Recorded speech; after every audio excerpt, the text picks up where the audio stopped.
Hello, my dear friends. Welcome. So, today, my dear friends, we are reviewing Most Masculine by Fragrance One. You know the Jeremy Fragrance brand. And by the way, Jeremy placed this fragrance over $800.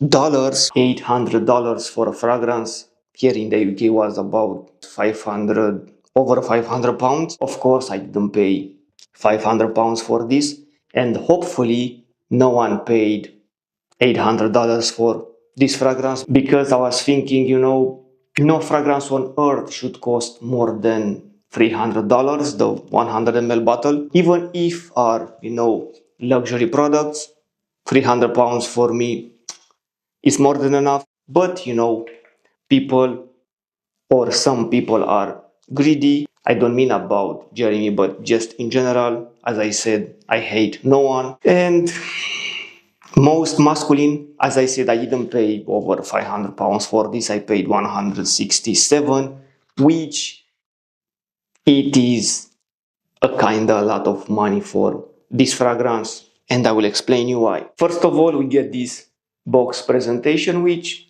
is kinda typical to Fragrance One, Jeremy Fragrance. And I opened this fragrance. Of course, in the bottle was the other way around. So when I opened the fragrance, the bottle was like that instead of like that. But this is just a nuance.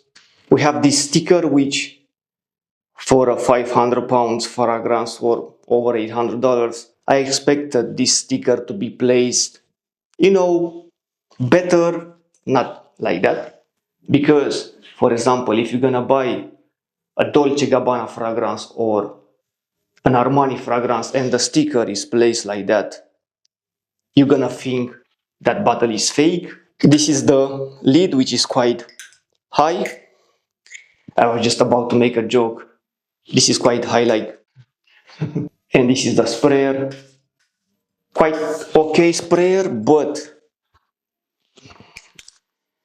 of course, this fragrance is, as the name suggests, masculine. It's masculine, woody, and also has a lot of vintage vibes. Vintage vibes which reminded me straight away of, like 70s, 80s fragrances. And I have in my collection Aramis. This fragrance is not by any means a clone of this, but you get these 70s, 80s vibes without the flower touch. So as a comparison with the fragrance from the 70s, actually this one is 1966 released, but you know what I mean. This fragrance, the flower vibe from the 70s, 80s, it's missing, but we have, the same woody vibe, and also we have patchouli.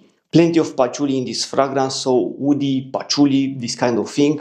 This fragrance is indeed masculine. This fragrance is not safe for a blind buy at all, but if you love these 70s, fragrances, definitely you're gonna love this. But for the $800 price tag or 500 pounds, it's not worth it. Plenty of very good scents available on the market for a fifth of the price, so bear this in mind. Also, another thing which made me to investigate has the 94 alcohol volume. So I was thinking this fragrance should project a lot because the alcohol has 94%. But the thing is, this fragrance doesn't have a monster performance like any other fragrances from the 70s, 80s. This fragrance has just an okay performance, but is not a beast mode. And for this price tag, $800, I was expecting indeed a beast mode. I still got like 8-9 hours of longevity, also decent projection, like that, 2-3 feet for the first 3 hours, but this fragrance is not filling up the room, even with 9 sprays, didn't fill up the room. So bear this in mind. As I said, I hate no one, and also I hate no fragrance right now. I used to hate so many back in the day, but I still believe there is a place for everyone, for each fragrance in this world, and also it's a place for this fragrance in my collection.